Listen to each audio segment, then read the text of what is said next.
Ever wondered what the role of a solution architect is? This is the topic we'll discuss with Paul Watkinson, an IT professional with over 30 years of experience in the field.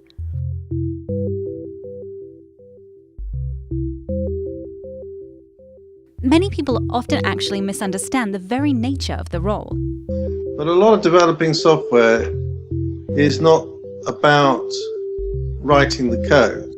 It's about getting agreement from a number of different people as to what they want. And also you've got the issue of what money you've got, and what time you've got, what resources you've got. We spend most of our time, architects, in meetings because we're trying to get an understanding as to what the constraints are and what the risks are. So it's not so much about, people tend to think of it as part of the development process. They're very focused in terms of how do I write this line of C, and I've got my formal method, and but actually the problem isn't that. Also, a topic of debate is why solution architects are called architects. Just to give it as to why we're called architects, I'm on a committee. I'm a treasurer for the local community hall, and it's going to cost about £1 million. And we need money from the lottery, and the lottery is going to give us hopefully up to about £500,000. But we've had to get an architect in. We spent probably nearly, 60,000-70,000 with this architect, because you have to shape the project. You have to shape it to the budget. You have to shape it to what the people in the village want. Surveys, for them to see what they actually want. You then have to deal with planning. You've got to go and get a planning application in to establish what the planning authority will allow you to build.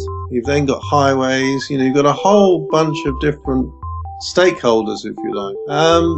And actually a lot of what the architect is doing is not drawing a plan. That was the first bit. But actually a lot of what we've spent the money on is him negotiating with different people, the BAT survey, and this is a parallel with what we do in software. It's about shaping the project, and we've not even laid a brick yet. £100,000, or say £50,000, and we've not laid a brick, and there's a risk that the project might not happen.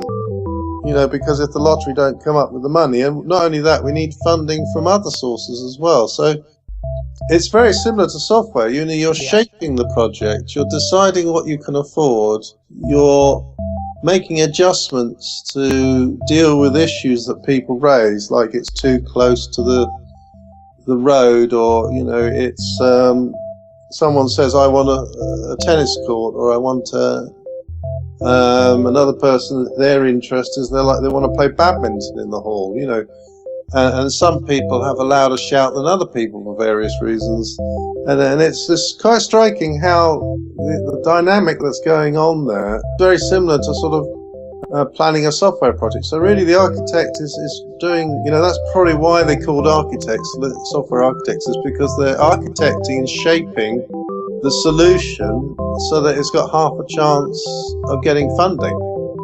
And also there's a certain amount of rigor needed.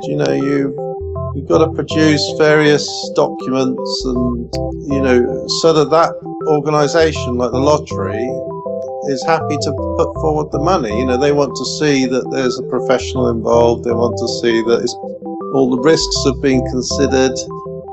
Any issues, that they might have, like we had an issue where a piece of the land was owned by the highways that we wanted to put the building on, so we had to go to the Secretary of State to get them to say it's okay. So the architect is driving through these problems. As we can see, the role of the solution architect is a lot more complex and far-reaching than most people think. Thanks for watching this video. For more enterprise and solution architecture insights, visit tesira.com.